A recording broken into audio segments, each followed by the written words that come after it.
دوستای عزیز، امیر مسعود هستم. باز هم با یک ویدیو جدید در خدمت شما دوستای عزیز قرار دارم. امید که جور صحتمند باشین و لباس عافیت به تن داشته باشین. دوستای عزیز، ما امروز میخوایم درباره از همراه شما صحبت کنم که چطور ما میتوانیم 1000 سابسکرایبر نخست به دست بیاوریم. دوستای عزیز، اگر به چینل ما نو هستین، چینل ما رو سابسکرایب کنین. اگر امی رقم ویدیو خوشتون میاد لایک کنین و نظریاتتون حتما در ویدیوهای ما شریک بسازین تا که ویدیوهای ما چی بهتر و خوبتر شود. به حمایتتون ضرورت دارم. دوستای عزیز، چند روش ساده است که ما به شما میگم که چطور ما میتونیم 1000 سابسکرایبر نخست به دست بیاریم. اولش که است باید اودینس ریتنشن هم مراعات کنین. و هر قسم که میشه، به هر رقم که میشه، باید دوستایی که ویدیوی ما شما را میبینه باید تا آخر ببینه. مثلا بعض دوستا هست که تا نصفش 1 دقیقه نیم دقیقه که دید ویدیو را اسکیپ میکنه و باقیش نمیخواد که ببینه.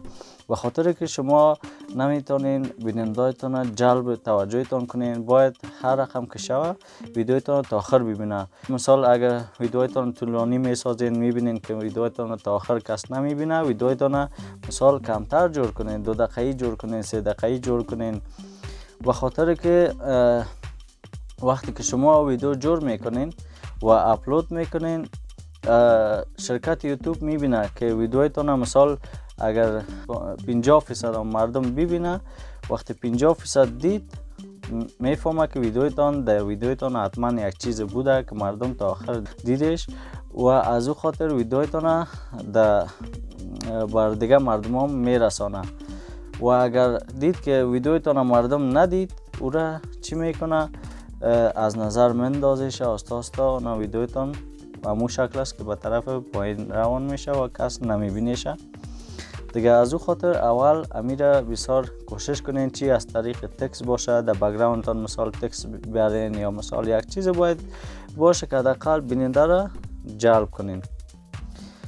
وقتی که ویدیوتون مردم زیاد دید، امی هسته که مثال اگر 1000 نفر دید، حتما 20 نفرش شما را سابسکرایب میکنه.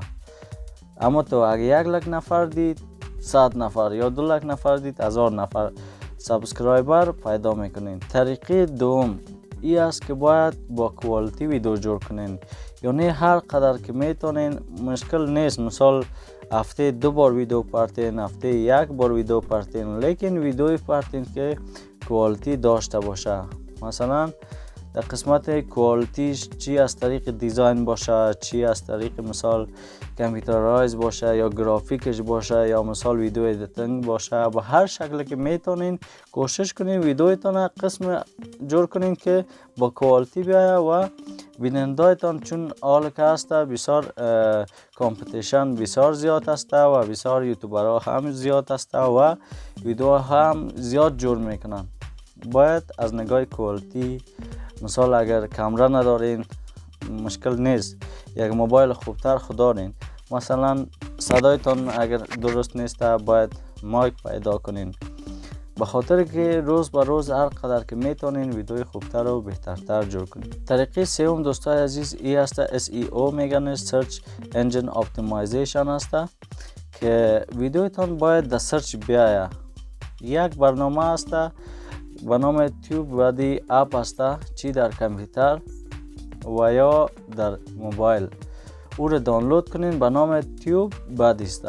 او را دانلود کنین و از اکانت یوتیوبتون در ساین این شوین و او شما را در بسیاری جایا کمک میکنه. مثلا در قسمت تگ، وقتی که شما تگ نوشته میکنین به شما کلیدای را نشان میده که او در قسمت سرچ زیادتر میاره. مثال مردم اگه سرچ کنه همون کلمات که او براتون میاره، در او کلمات اگه شما انتخاب کنین، چانس ویدیو برآمدن شما بیشتر میشه که مثلا مردم وقتی که نوشته کرد سرچ کرد ویدیو شما میاره.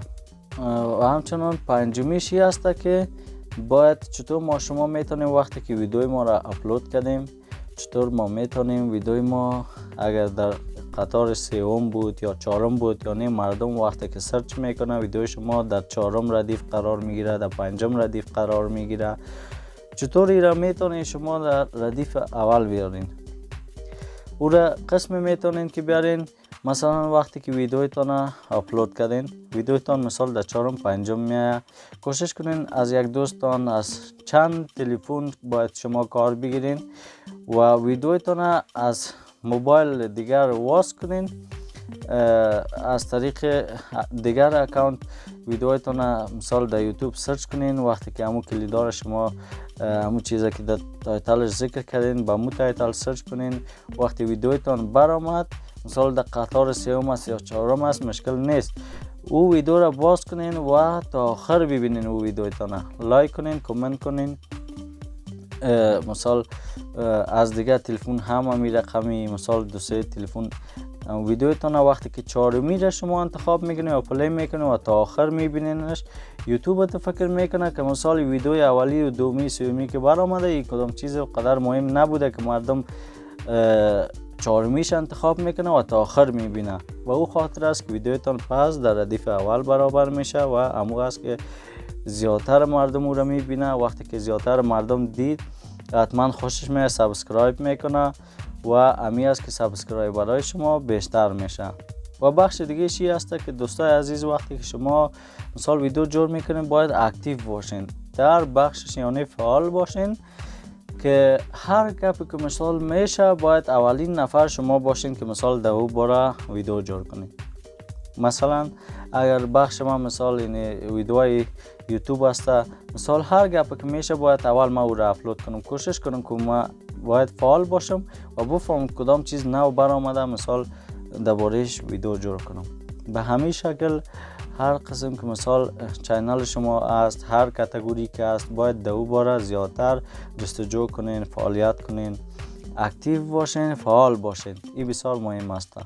و بخش آخری که است باید شما ویدیویتون جای شیر کنین، در سوشال میدیا شیر کنین که مردم به او علاقه داشته باشه.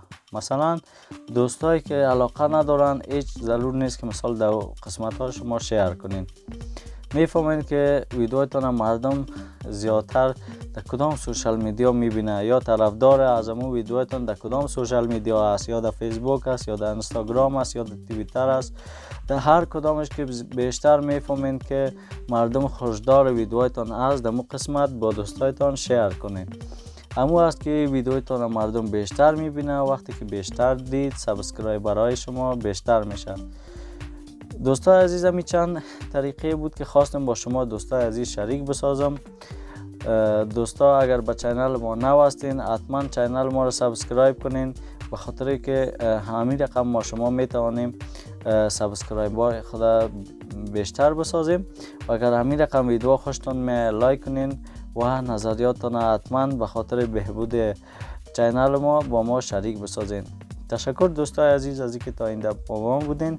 تا برنامه بعدی ویدیوهای آموزشی جدید ما که در خدمت شما دوستای عزیز قرار میگیرم.